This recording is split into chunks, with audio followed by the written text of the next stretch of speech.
Rockingham County government presents You've Got Grit. You've got grit, Eugene Russell of Mayodan. You've got grit. If you quit once, it becomes a habit. Never quit. A quote by Michael Jordan. You've got grit, Eugene Russell of Mayodan. Tell us, who is Eugene Russell? I grew up in Mayodan. I lived there pretty much my whole life. I sometimes say that we have lots of wonderful folks in Rockingham County that moved in from other places, but then we have people that you can't run off, and I'm one of those people that you can't run off. I live about 2 blocks from where I grew up in Mayodan on South 5th Avenue. My mom and dad worked in the mill. My mom later in stores and was a school lunch dietitian, and so Mayodan is a wonderful place to grow up. I have an older brother and 2 older sisters, and we had a lot of opportunities. Our life was centered around the church and school and the Boy Scouts. I spent time in the Boy Scouts. I still remember going to the library for the first time. There was a county library in Mayodan, a little small building, and my brother and sisters were older, and we went up what we call a back alley. Mayodan has back alleys. They used to collect the garbage along those alleyways. They're gravel, they're still there, they're on the books, but the garbage trucks are too big to do that.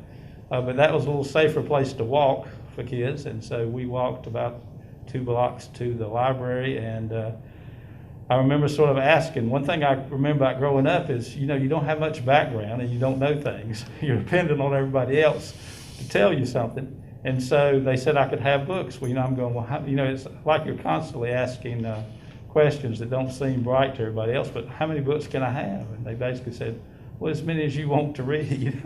And I'm going, well, this is fantastic. So we would go and bring books back. In Sunday school, I had a lot of wonderful Sunday school teachers.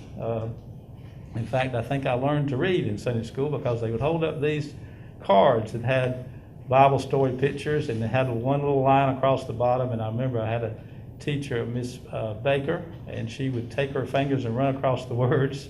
And so by the time I started school, I could already read. Had lots of wonderful teachers and adults that worked with me. The expression, it takes a village to raise a child. I know a lot of people have a different experience, but the one that I had was there were a lot of adults that they spent their time trying to do good things for you.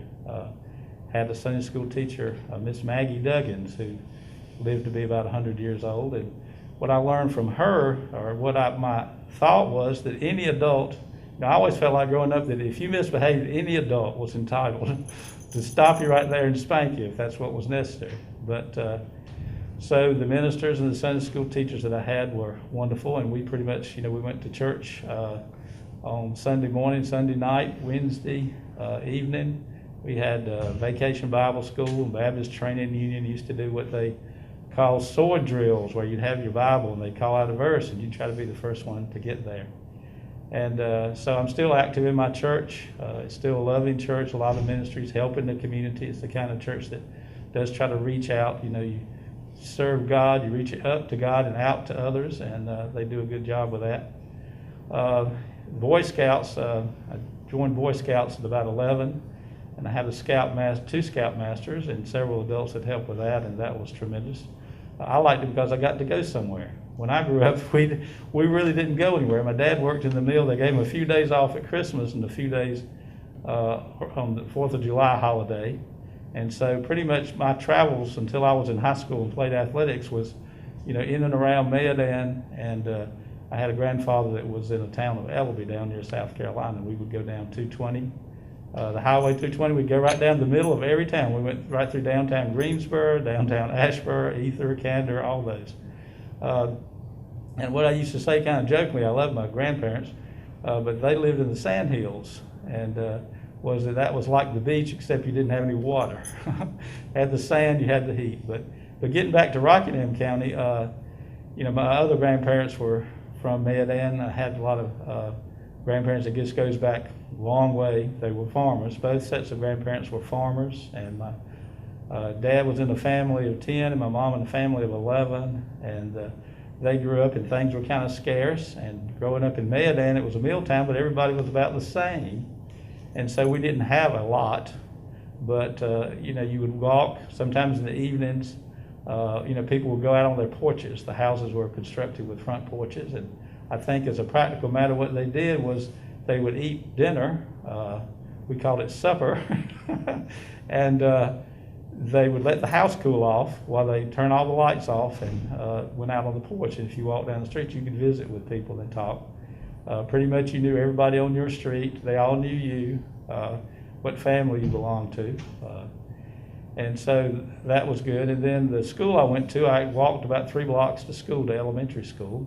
And I had a lot of teachers that just, they did a lot of great things. It was interesting. I still tell the story of my teacher teaching cursive writing.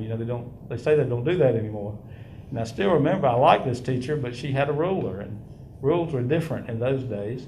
And so I would be writing, and she would come by and hit my hand with that ruler. Say, Eugene, you can write better than that. Well, I didn't talk back, but I'm thinking, this is the best I can do, But the teachers, they put a lot into bringing you up. And even when I went to junior high and high school, they were at different buildings. But I walked to high school because by the time I walked and caught a bus, I could just get to the high school. I went to Madison Mayodan High School. We didn't have Stoneville in with us in those days. We played Stoneville football, but Madison Mayodan, there was actually a consolidated school. And it was an interesting arrangement because that was at the time of integration. And I know everybody comes to things from different perspectives. And again, as I said, when you're growing up, you don't have a whole lot of perspective. You don't know what to expect from people. But actually everybody was consolidated. We had African Americans and white folks, but we had people from Huntsville who weren't happy coming over to Madison Mayodan for the high school because they loved their Huntsville school. And you had the people from Mayodan going to Madison, and that had always been a big rivalry. The biggest thing on their schedule was to play Madison in football or basketball. So a lot of people coming together, but enjoyed high school. In fact, my class, I graduated in 1968. Everybody's still close. We feel like it was really good that people still remember each other and appreciate each other. So growing up in Mayodan was a wonderful place. My family, after I finished college, I came back to live in Mayodan, finished college and law school, and my kids, I'm sort of happy about it. I don't know if my kids are, but my kids got to, they do the same things. They went to the same scout troop, the same church, went to the same schools, and so forth. But now my children don't live here anymore. There's a big wide world out there. My youngest son once asked me, he said, Dad, where would you live if you could live anywhere in the world? And I said, well, son, I think I'd live in Mayodan because that's the choice that I made. But the county I've enjoyed. As an attorney, I practiced, it was in private practice for a number of years, and then when Rockingham County decided to have a full-time county attorney, I was fortunate enough to get that position and enjoyed working with people all across the county. To me, it's one big community. It's kind of like when my high school consolidated, everybody they love their own little section, their own little town, but it was wonderful working with different groups and serving the whole county. In civic affairs, I was involved with the Rockingham Community College Foundation, and that was a great thing about that, is you got to spend a lot of time with good people from Eden and Ruffin and Reedsville, and that was all good. I retired after working 25 years as the county attorney, but I've gone back. People say that I'm a terrible retiree, and I guess I am, because I still work most days. I practice law. I do have an office in Madison, and I still work. I've worked with ADTS, Age and Disability Transportation Services. I was on that board, and I've rotated off of that. And then also with the Salvation Army, still working a lot with them. It serves the whole county.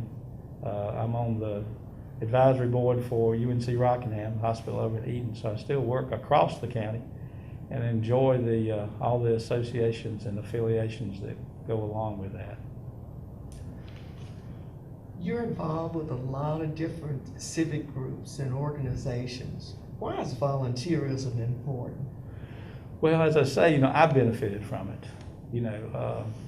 my family growing up, we didn't have a lot of money, didn't travel a lot, didn't do a lot of things, but like I said, there were always people that were willing to invest in me and to do things for me. They didn't ask anything for it. They didn't get paid anything for it. And so it just, like I said, just comes naturally. And I enjoy helping others, to some degree. What we do, vocation and volunteerism, all is helping people with their problems. It depends on what you say is a problem. If you're hungry and you can't pay for a meal, we all know that's a problem. But just the fact that you're hungry and want a meal and go buy one, somebody can help you with that. And so I've always enjoyed working with people, helping with people. I mentioned my mom, a lot of her work was in stores and in the restaurants and as the dietitian at an elementary school. And so a lot of times when I was younger, what I did to make money or to stay involved was to, I worked in stores and waited on people. And just by nature, I always enjoyed that. If somebody came into a store she was managing and they couldn't reach what was on the highest shelf, you go up there and get it for them. And it was always, I enjoyed that, enjoyed the feedback of that. Although sometimes, as an attorney, when you deal with people's problems, I tell folks, it's a blessing. Meaningful work is a blessing, but sometimes your blessings overflow because folks have so many problems and you're working on so many problems that sometimes you do need a little bit of rest from it. But there are a lot of volunteer organizations and volunteers in Rockingham County, and we're just really blessed when you see people that reach out and do things. And I often give the illustration to folks when they think about politics. They say these people just don't agree on anything. And I'm saying, well, you need to work on it, because if you think about it, the folks on the other side of the political fence from you, if you point over in this direction and say that family over there just got burned out, their house is burned down, let's get them some food and somewhere to stay and some clothing, everybody jumps in and does it. So to me, my hope is that people can focus on problems, and I think organizations do that. For years I was a Rotarian. I did retire from Rotary because I was doing so many other things. One of the things I've done is volunteer coach. I probably coached 40 teams, coming along. I did some at the junior high and the high school, the recreation department, working with kids. But the Rotary was, that organization that always the idea of service above self and international peace through understanding. And a lot of times it was just try working with people, and what you generally find is they're more they're more family than you might think they are. We're all really just one big family. People all believe that believe in the Bible that we came from one origin, and scientists say we basically all are descendants of one nice lady in Africa. We don't know who she was, but our DNA shows that we're all cousins. Brothers and sisters and cousins, and so we all just need to work together. I tell people sometimes on life that I used to try to tell people we were in the same boat. We need to work together in the road because we're in the same boat. That was the paradigm that I used as illustration. But at some point in time, I came to realize, and I say this with a grin on my face that you can't see right now, is that we weren't in a boat. We were in the water, and it was running hard. And when we look at problems, if we sort of hold hands and work on those problems together, it's going to be hard to achieve and overcome. But despite all the difficulties and problems there are in the world, my own personal belief, my religious belief, is that God provides us with everything we need, and that there's no problems we don't have a solution to. And when you look at something like this recent virus, and you see that scientists, looked at what was there, it was there all along. It's been there throughout eternity, all that knowledge, but it took a while to acquire it. They looked, and once they did, then they're working on a vaccine to help with that. And I think that's with everything. World hunger, there's plenty enough land to grow food for everybody. Technology, solar energy is enough if we harness it. Wind energy, we can just accomplish so much if we work together. And that most of the world's problems are people looking at their own difficulties and not at others, not serving others. And the solution really is to me, in cooperation and working with others and helping others, and thinking about the difficult circumstances that people in. I mentioned the Salvation Army. We have wonderful volunteers in this county at the Salvation Army. And one of the gentlemen pointed out we do a big program at Christmas. Everybody knows that's one of the things the Salvation Army does. And he pointed out that his very first Christmas that he can remember, Christmas gifts, came from the Salvation Army. And so we look back, we can see those experiences and difficulties, and we just, I think we're called to share and help others. Why is education important? Well, I'm a big fan of education. I sometimes kid with my friends. I have some friends that their families are the very same way, that my family, we're sort of afflicted with a desire to get educated. Because I went, you write down on sometimes for your kids or how many years of education you have. And of course, I went to school 12 years. I'm old enough, they didn't have kindergarten when I came along. And then college, 4 years, law school, 3 years. My wife has a PhD that she got after she retired from teaching. She already had 2 masters. And then my children, I have 3 children, and they all, have extra degrees and are continuing to work towards furthering their education. I just always enjoyed learning. Again, we talk about problems and solving problems. Learning is just such a good experience. I told the story to start with about having library books, and you can open them up and read them. One of the things my mom and dad did, like I say, with their limited money, is they bought us a set of encyclopedias. And whenever anybody tells me that this was their experience, because in school sometimes they say, Eugene, why do you know about that? Do you sit around and read the encyclopedia? And I said, well, I have. That's one thing. I didn't have a whole lot to do. We didn't have video games. Like I say, we didn't travel. And so we would, and was blessed. Not everybody's blessed in the same way, but blessed with the ability to read and learn. And so we pretty much read through the encyclopedia. If something came up, we'd pull it down. Now, nowadays you can do that on the internet, although you have to be careful because not all the information on the internet is accurate. But it helps you to grow. It's sort of like the Army admonition, be all you can be. To me, again, religiously, I think, God gave us talents. And when you study from the New Testament, Christ told the parable about, when the master blesses you with talents, you're to use them. And so I've always felt like you have an obligation, and that might be why I'm such a terrible retiree, is because, like I said, I've got certain skills and abilities, and when somebody calls me up and I just don't want to, close my little suitcase and not help people anymore. Although I have to admit, when I can't keep up with deadlines and would rather just be working in my yard and enjoying the sunshine, I'm going, well, maybe this is not the best decision for somebody to make. Please tell us why you love Rockingham County and especially Mayodan. Well, I hope I've said it. Like I say, it's just the kind of thing I just, get a glow when I think about all the good experiences I've had in life. And Rockingham is just, it's a place where, people have different economic backgrounds, different family backgrounds, but it just seems to be filled with good people that have good intentions. There's a lot of kindness and openness, and people are friendly and helpful. They're industrious. There's people that are so smart in many, many ways. Everybody has talents, but they're different. My wife and my children are all wonderful singers. I can't sing at all.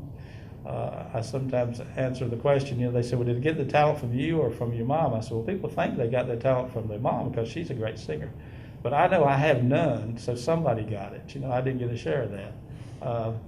But like I say, there's lots of nice little small towns where, people can grow up and get involved with community. It's like, a family situation. But there are other wonderful places in the world, and I recognize that. And living in this county, you can do so many things, and you're close to so many things. You want to go to the mountains, you want to go to the beach. When I took my kids to the circus in Greensboro, I'm going, some people, there would be buses there from 3 or 4 hours away, and we were just 30 minutes away.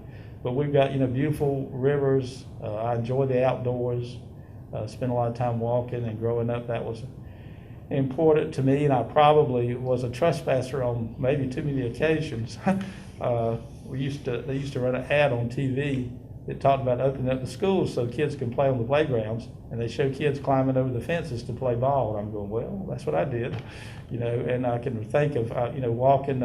One time, a little buddy and I, we decided. He told me, he said, said, Eugene, there's an island. We were in Scouts and we were working on a merit badge to do hiking. And he said, there's an island in Mayo River on the Virginia line. We were about 12, and I said, let's go see it. You know, and we sort of went cross country, and at one point in time we were up a tree because somebody's bull had chased us there. But like I said, I just think of all the good experiences I've had in Rockingham County, and of all the good people, and it's home. Rockingham County's home to me. Rockingham County is certainly home for Eugene Russell of Mayodan. Eugene Russell, you've got grit.